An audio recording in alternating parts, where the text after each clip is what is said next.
I am Abhi Talwalkar, Chair of the Board of Directors of Lam Research Corporation. It is my pleasure to welcome you to the 2025 Annual Meeting of Stockholders. The purpose of this meeting is to vote on 6 items identified in our 2025 proxy statement. Since our last business update was on October 22nd, 2025, during our earnings release call, we will not be providing a business update at this meeting. As Chair, I now call the 2025 Annual Meeting to order.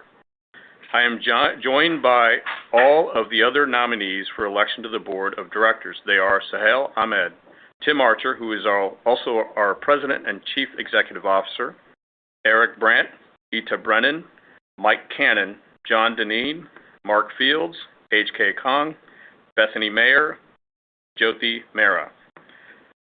I would like to also introduce additional members of management who are present along with Tim Archer.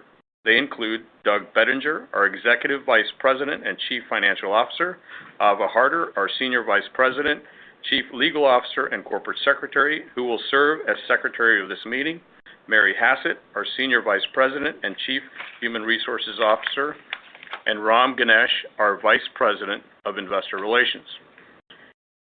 In addition, we are joined by Chris Gentle and Josh Braggins, representatives of KPMG LLP, our independent auditor. Hans Riegels from our legal department has been appointed Inspector of Election. Pursuant to the bylaws, I have established rules of procedure for this annual meeting. These procedures, as well as the agenda for this annual meeting, are available on the virtual meeting page. Stockholders who are interested in asking a question or making a comment may do so by submitting it in the space provided on the virtual meeting page. Questions or comments from stockholders during the meeting should pertain to the proposals being considered. We will address any germane comments or questions that comply with the rules of procedure after all proposals have been presented. After the formal meeting has been adjourned, we will provide an opportunity for stockholders to ask other appropriate general questions germane to the company. Please note that this meeting is being recorded. However, no one attending via the webcast is permitted to use any audio recording device. The record date for voting at this meeting was September 5, 2025. A list of stockholders as of the record date is available for your review on the virtual meeting page. The Secretary has provided me with an affidavit from Broadridge Financial Solutions establishing that notice of this meeting was given. Will the Secretary please now report on the existence of a quorum? As of the record date, there were 1,261,032,300 shares of common stock outstanding and entitled to vote.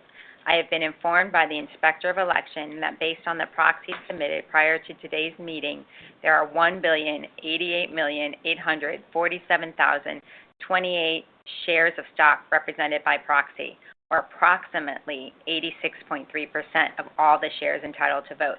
Therefore, a quorum is present. Thank you, Ava. It is now 9:33 a.m. on November 4th, 2025, and the polls are now open. They will remain open until I announce that the polls are closed. No votes will be accepted after the polls are closed. Any stockholder who has not yet voted or wishes to change their vote may do so via the virtual meeting website. Stockholders who have sent in proxies or voted in advance of the meeting and who do not want to change their vote do not need to take further action. The official business to be conducted at this meeting consists of 6 proposals. The first proposal is for the election of 11 directors. The second proposal is an advisory vote to approve the compensation of our named executive officers. The third proposal is for the approval of the adoption of Lam 2025 Stock Incentive Plan. The fourth proposal is for the ratification of the appointment of KPMG LLP as the independent registered public accounting firm for fiscal year 2026. The fifth proposal is for the approval of an amendment to the company's restated certificate of incorporation to limit the liability of certain officers as permitted by a Delaware law. And the sixth proposal is a stockholder proposal if properly presented at the meeting. I will now ask the Secretary to address the presentation of the stockholder proposal. As Abhi noted, the company received one stockholder proposal. The proponent, John Chevedden, is in attendance to present the proposal. Pursuant to the rules of procedure, Mr. Chevedden will have 3 minutes to present the proposal. The company now gives Mr. Chevedden the floor to present the proposal.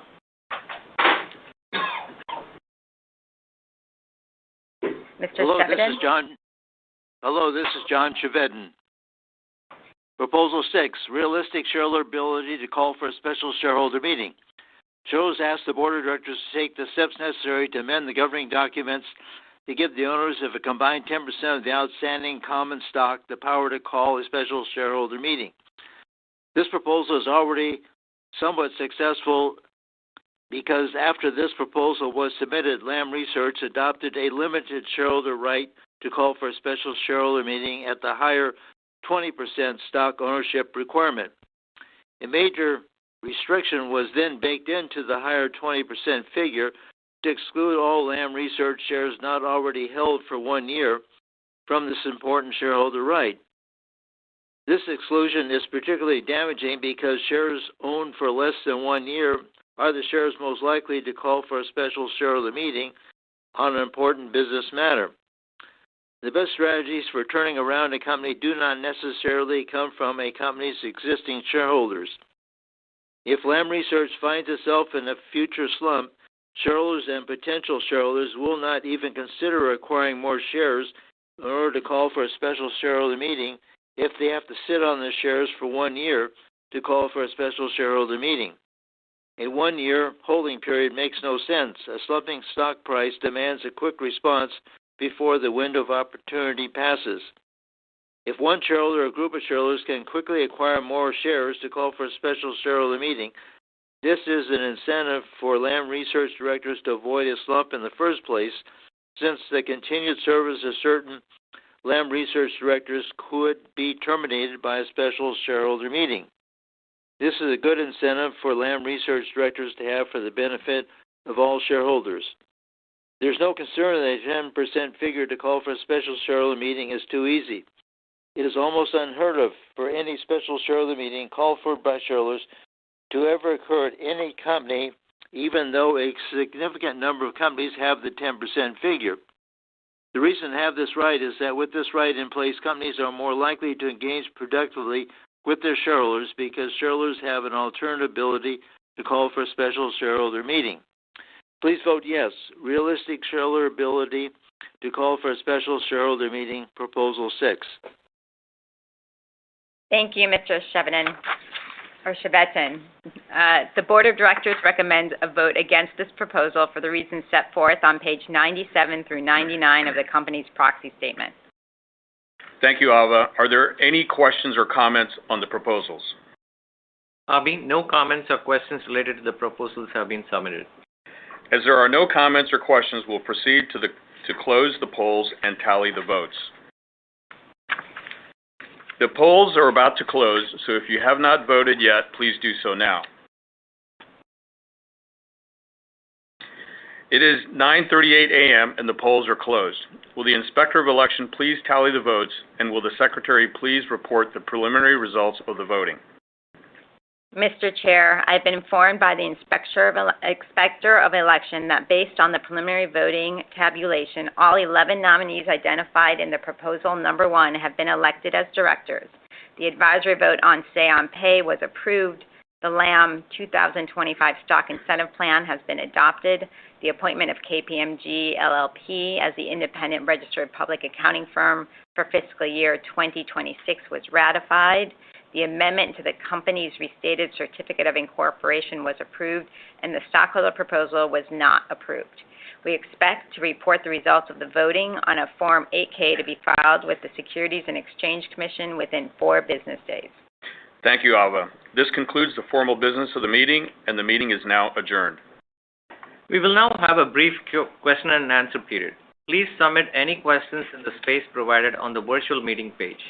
Please note that we will attempt to answer as many questions as time allows, but only questions that are germane to the company and otherwise comply with the rules of procedure will be addressed. Any germane questions that we do not get to today will be addressed on our Investor Relations webpage. Today's Q&A may include forward-looking statements that are subject to risks and uncertainties reflected in the risk factors disclosed in our SEC public filings.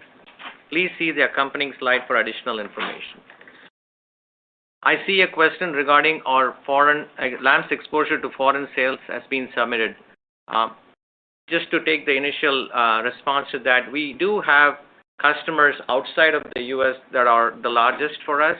I will transfer to Tim for any additional comments on this. No, I think that, as we showed earlier this year at our Investor Day, we anticipate the strong demand for semiconductors to continue to drive global growth in manufacturing. And so at this point, we see demand increases across every region, I think, as we look in the time frame of 2030 and beyond. And so while this will fluctuate year to year, we do expect our business to be quite global in nature. Thank you, Tim. I see another question related to Lam's biggest growth drivers has been submitted. Tim, you want to take that too? Sure. Lam has a very exciting growth opportunity ahead of us. Again, at our Investor Day in February, we laid out the critical technical changes that are taking place in semiconductor manufacturing that play extremely well into Lam's product portfolio. Lam specializes in deposition and etch technology primarily, and as our leading-edge customers move towards more challenging, more critical devices with smaller features, they're also scaling vertically. And they're doing this both at the transistor level, but also in what is now known as advanced packaging. Each of these technologies at the leading edge require more deposition and etch intensity, meaning more equipment per chip being manufactured. And so in the long run, Lam's growth is really going to be driven by continued vertical scaling and the growth in etch and deposition intensity, again, that plays very well to our product portfolio. Thank you, Tim. It appears that there are no other questions submitted. With that, we will conclude the question and answer period. Thank you for your interest in Lam Research and for attending today's meeting.